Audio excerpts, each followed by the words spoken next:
Қайырлы күн баршаңызға достар. Бүгін сіздермен Перизат менің YouTube каналыма тіркеліп, мына қоңырауша белгісін басып, менің YouTube каналымды соңына шейін көрулеріңізді сұраймын. Өте дәмді, керемет, үй жағдайында бар затпен жасалынатын керемет медоби торт жасадым.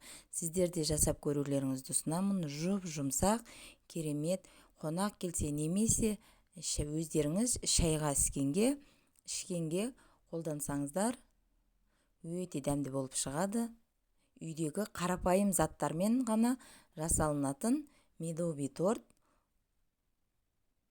Осылай мен жұмыртқамды жарып, 4 жұмыртқамды араластырып, шекерімізді салып, қопшытқышымызды салып, жақсылап араластырып аламыз. Менің каналымды дамуына үлес қоссаңыздар, өте керемет болар еді. Осылай сұйық майымызды құйып, мүйотымызды салып, мүйотымызды 3 қасық немесе 2 қасық саламын. Күйдіріп салсаңыздар да болады, ал күйдірмей салсаңыздар да болады. Мен күйдірмей салдым.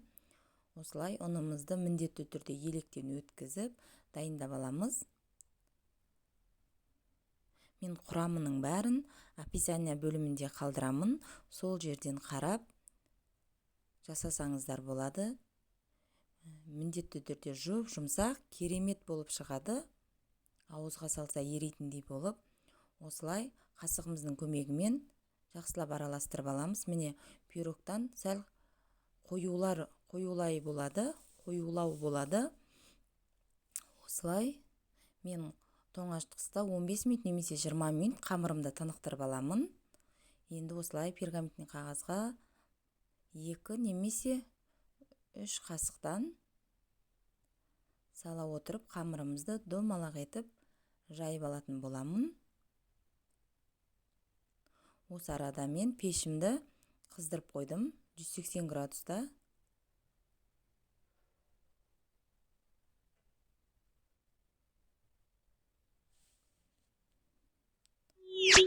Менің YouTube каналыма тіркеліп, қоңырауша белгісін басуды ұмытпаңыздар.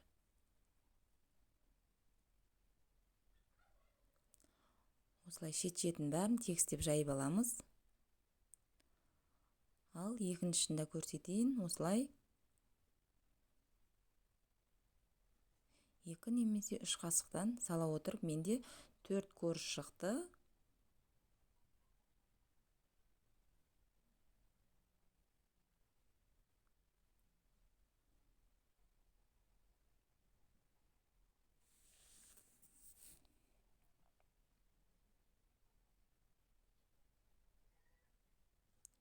Ал менде осы торттың қалпы бар.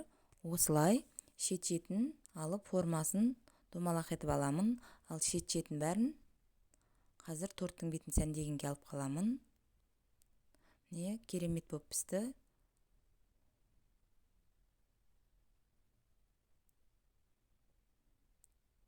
Осылай шетін бәрін алып қоямыз.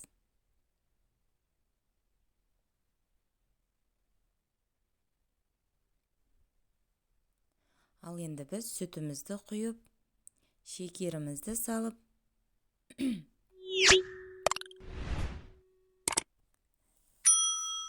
ұнымызды міндетті түрде електен өткізе сала отырамыз.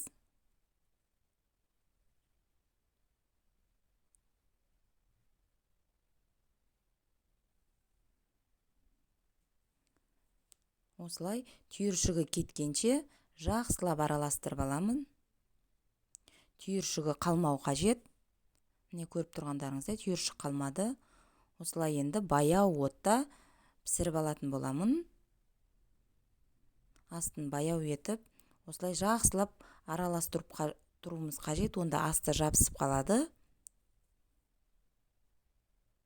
Міне көріп тұрғандарыңыздай, міне керемет крем шықты.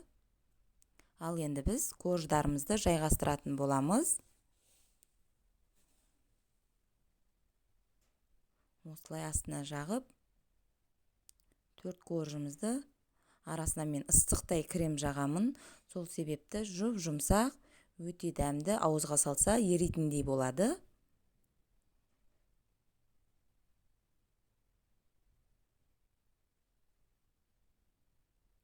осылай қасқың көмегімен жая отырамыз барлығын.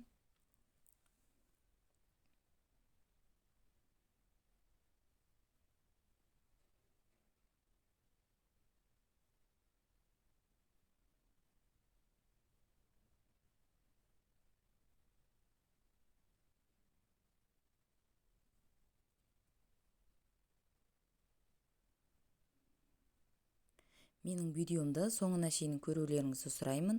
Алда менде өте керемет тағамдармен, тәттілермен бөлісетін боламын.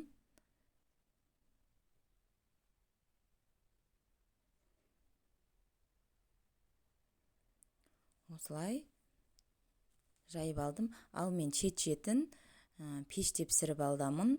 10 минут немесе 15 минут қойып, шет-шетін барлығын, жаңа кесілгеннің бәрін салып, қызартып, пеште аламын. Осылай шет-шетінің барлығына міндетті түрде жағып шығуымыз керек.